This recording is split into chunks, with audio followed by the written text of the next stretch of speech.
윤석열 대통령이 한동훈 장관의 자택을 찾아갔던 더 탐사를 향해 경고의 메시지를 냈다고 합니다.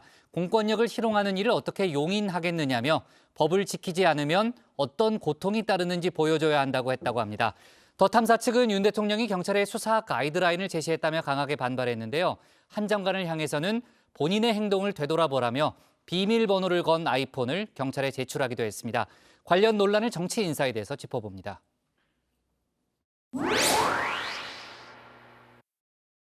한동훈 장관님.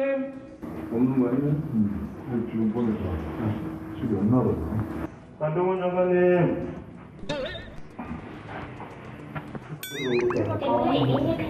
다시 시도하세요.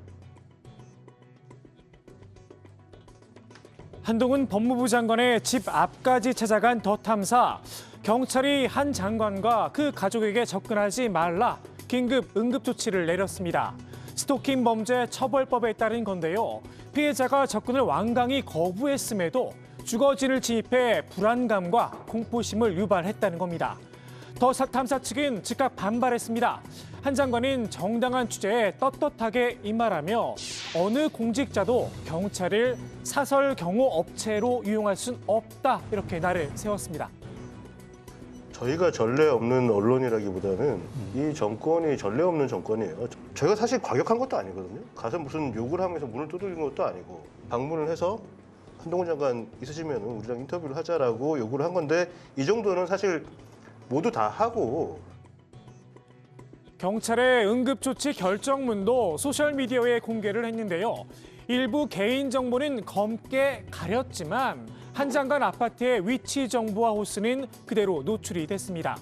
설마 일부러 지우다 만 건 아니겠죠? 하긴 앞서 방송을 통해 사실상 이미 공개가 되긴 했습니다.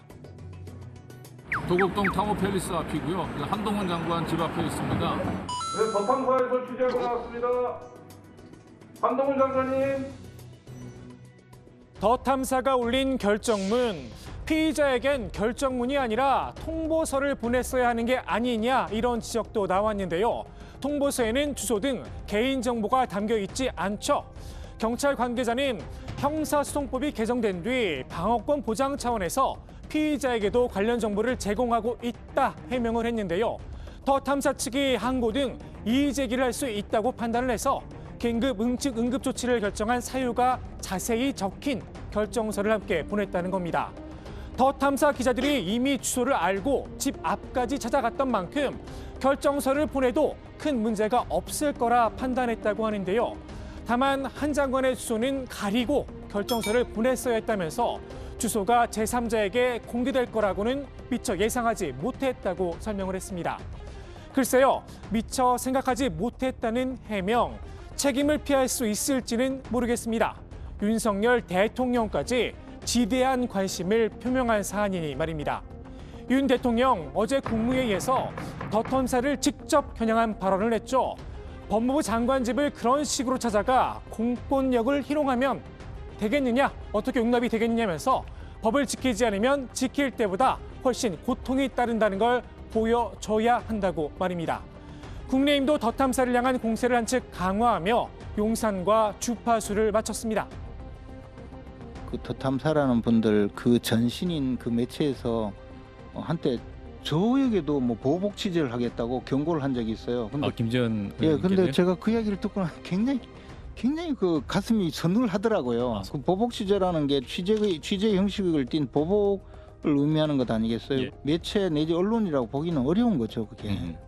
불과 몇 달 전 가세연이 조국의 딸 병원을 찾아가서 인터뷰를 시도한 것에 대해서 괴롭힘으로 규정해가지고 방송 중지와 수익 정지 조치를 한 것과 완전히 상반되고 있습니다. 지금 즉시 구글은 범죄 폭력 선동을 일삼는 더 탐사를 퇴출하고 수익 창출 및 방송 정지를 넘는 계정 폐쇄의 엄단 조치를 할 것을 요구합니다. 더 탐사 측은 윤 대통령이 수사 가이드라인을 제시한 거 아니냐 강하게 반발을 했는데요. 신고한 지 하루 만에 대통령이 나서서 국무회의에서 범죄로 단정을 짓고 이 부분들에 대해서 강력한 처벌을 얘기하는 것은 지금 이제 이 신고 접수를 받아서 사건의 실체를 파악해야 되는 경찰에게 강력한 수사 가이드라인을 제시하는 겁니다. 그렇습니다. 이 자체가 대통령, 국정 최고 통수권자로서의 대통령이 경찰에 부당한 압력을 행사하는 겁니다. 이거 자체가 제가 보기엔 거꾸로 법을 위반하는 태도예요. 경찰 수사에 지능적인 항의의 뜻도 전달했습니다. 휴대폰을 이미 제출했다고 하는데요. 아이폰에 비밀번호를 걸어서 넘겼다고 합니다. 한번 당해보라는 의미겠죠. 사실 도돌이표로 돌아오는 거죠. 뭐 한동훈 법무부 장관이 검찰에 있을 때 본인의 휴대전화 이미 제출, 뭐 압수수색이 대상물로 포함됐지만 협조하지 않았습니다. 비밀번호 같은 거. 방송인 김어준 씨도 더 탐사를 지원 사격하고 나섰습니다. 더 탐사가 집에 들어간 건 아니지 않느냐며 권력자라면 이 정도 취재는 용인해야 한다는 겁니다. 언론의 이런 취재 방식, 집 앞으로 쳐다가는 거 비판받을 때 있습니다. 상대가 어떤 힘없는 개인이라고 하면 비판받을 여지 있죠. 근데 그 대상이 한동훈 장관 정도 되는 권력자라면 이건 취재 일환으로 용인돼야 된다고 봅니다. 주거 침입 들어간 건 아니잖아요. 글쎄요, 이른바 조국 사태 때와는 뉘앙스가 조금 바뀐 게 아닌가 싶기도 합니다. 당시 조국 전 법무부 장관을 향한 과도한 취재 행태를 비판하면서 이런 인터뷰도 진행을 했었습니다. 정치적인 거 다 떠나서 저건 취재도 뭣도 아니다. 그냥 사생활 침해고 스토킹이지 뭐냐. 그런 거예요. 좀 살자 이런 말씀이십니다. 네. 더 탐사 관련 논란, 민주당에선 혹여나 불똥이 튈까 말을 아끼고 있는데요. 당내 일부에선 확실하게 선을 그어야 한다는 목소리도 나옵니다. 더 탐사가 제기했던 청담동 술자리 의혹, 경찰이 사실이 아닌 걸로 결론을 냈죠. 국민의힘에선 연일 김의겸 의원을 고리로 날선 공세를 펼치고 있는데요.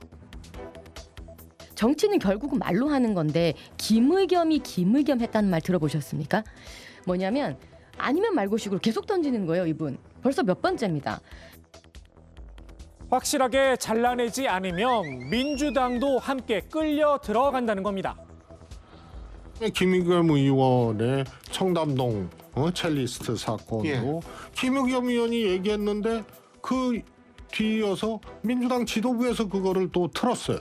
그래서 민주당 문제로 번져버린 거예요. 이미 불똥은 민주당 지도부로 튀기 시작했습니다.